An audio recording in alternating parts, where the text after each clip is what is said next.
साईं राम। गुरु पूर्णिमा की पूर्व संध्या पर आप सबको बहुत बहुत अभिनंदन, बहुत बहुत प्रणाम और ईश्वर का बहुत बहुत धन्यवाद कि उन्होंने हमें इस मनुष्य योनि में ये दिन दिखाया कि हम गुरु पूर्णिमा के अवसर पर स्वस्थ हैं, प्रसन्न हैं और अपने गुरु को याद कर रहे हैं। लेकिन इस कोरोना काल में तो सबसे बड़ा प्रश्न ये हो गया है कि जैसे एक परंपरा बनी हुई है कि हम अपने गुरु के यहाँ जाते हैं, उनके दर्शन करते हैं, उनको भेंट देते हैं, उनको कुछ अर्पण करते हैं, लेकिन इस बार भी वैसा कुछ नहीं हो पा रहा है। लेकिन प्रश्न ये उठता है कि हम गुरु किसे बनाएं, क्योंकि हम अपने स्वयं को नहीं जान पाते हैं, अपने साथी को नहीं जान पाते हैं, परिवारजनों को नहीं समझ पाते हैं। तो गुरु जैसा तत्व जो हमें आध्यात्मिक राह दिखाने वाला है, उस तत्व को हम कैसे पहचानें, कैसे जानें। क्योंकि वर्तमान में तो हम देखते हैं, हमने जहाँ देखा कि कोई वक्ता बहुत अच्छी कथा कर रहा है, बहुत अच्छे वस्त्र धारण किए हुए है, बहुत सारे फॉलोअर्स हैं उनके, तो सब उनको गुरु मान रहे हैं, तो हम भी उनको गुरु मान लेते हैं और वहाँ जाना शुरू कर देते हैं। लेकिन यहाँ सबसे बड़ी भ्रांति यही है कि किसे गुरु माने। तो सबसे अच्छी बात तो यह है कि हम गुरु को क्यों ढूंढें, हम ईश्वर से ऐसी प्रार्थना करें कि गुरु ही हमें शिष्य के रूप में कहीं से ढूंढ लें और हमारा हाथ पकड़ लें। तो इस बार हम मन से ये प्रार्थना करते हैं ईश्वर से कि हे परमात्मा, हमें आप स्वयं ऐसे गुरु को हमारे पास भेजो जो हमें हमारा हाथ थाम के हमें आगे की राह दिखाए। आपने साईं सच्चरित्र में यदि पढ़ा होगा कि गुरु के बारे में बहुत अच्छा वर्णन दिया है कि जब काका साहब दीक्षित और हेमाड पंत जी और बाला साहब तीनों ही गुरु के बारे में चर्चा कर रहे हैं कि गुरु की आवश्यकता क्या है और गुरु क्यों होना चाहिए, ये सारी चर्चाएं हो रही हैं। और ये सारी चर्चाएं बाबा से कुछ दूरी पर हो रही हैं, लेकिन बाबा को ये ज्ञात हो जाता है कि यहाँ पर क्या बात हो रही थी और वो एक बहस का मुद्दा बन गई।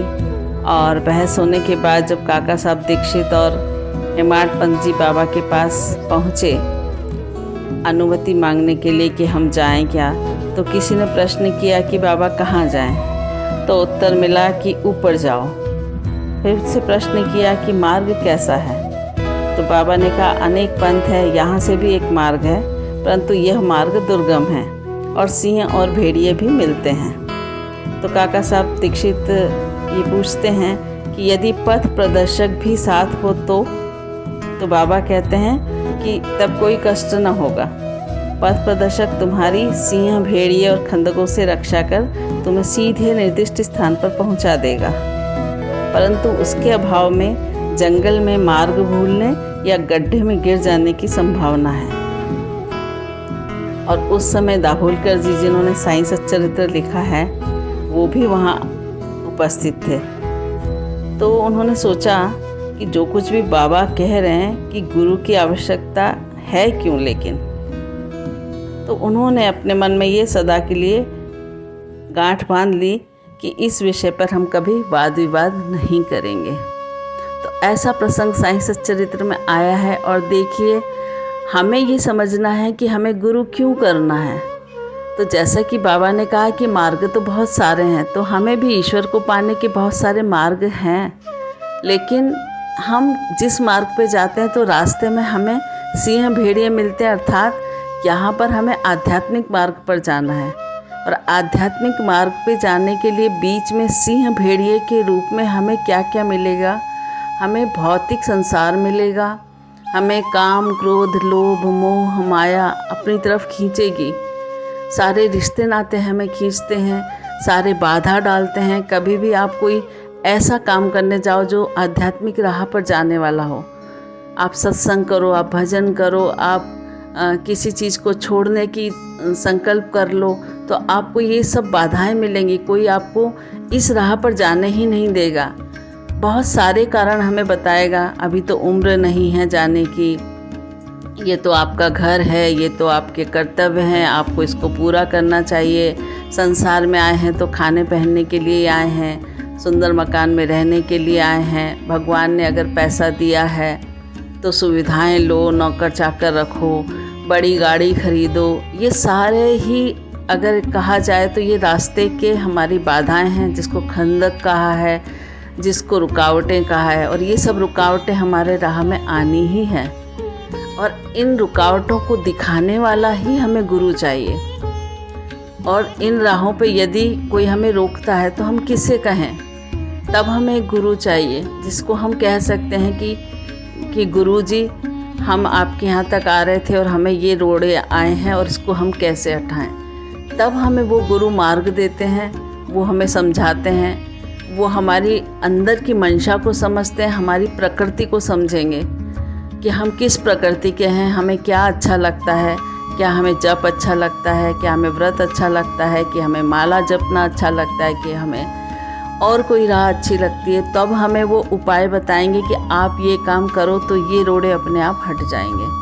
तो इस बार हम ईश्वर से ये प्रार्थना करते हैं कि हमें ऐसा एक गुरु मिलाए जो हमारी उंगली को पकड़े, हम उसकी उंगली ना पकड़ें, क्योंकि हमने अगर गुरु की उंगली पकड़ी तो हम छोड़ के कभी भी माया की तरफ चले जाएंगे। लेकिन वो हमारी यदि उंगली थाम लेगा तो हम कहीं इधर उधर भटकेंगे नहीं, क्योंकि भटकने की संभावना, गुमने की संभावना, खोने की संभावना, खाइयों में गिरने की संभावनाएं बहुत अधिक हैं।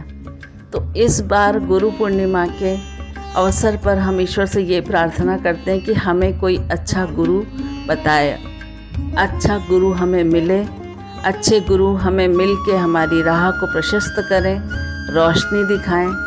तो गुरु पूर्णिमा की पूर्व संध्या पर हमारी ईश्वर से यही प्रार्थना है कि हमें कोई अच्छे गुरु मिले, मार्गदर्शन मिले, सपनों के माध्यम से, किसी को भेज के, किसी का सत्संग सुना के, और हम किसी वक्ता पे आकर्षित ना हो, पहले वक्ता को जानें, समझें, देखें और फिर ईश्वर से प्रार्थना करें। और ईश्वर यदि वो वक्ता को छोड़ने के लिए विवश करता है, या वो वक्ता छूट जाता है जिसे हमने गुरु माना था, तो हम ये दुख ना मनाएं, क्योंकि गुरु हमें, सच्चे गुरु, सद्गुरु हमें जब मिलते हैं तो हमारे मन में क्या क्या प्रसन्नताएं होती हैं और क्या क्या लक्षण हमें नज़र आते हैं, और गुरु मिलने पर हमारे अंदर क्या परिवर्तन आएगा।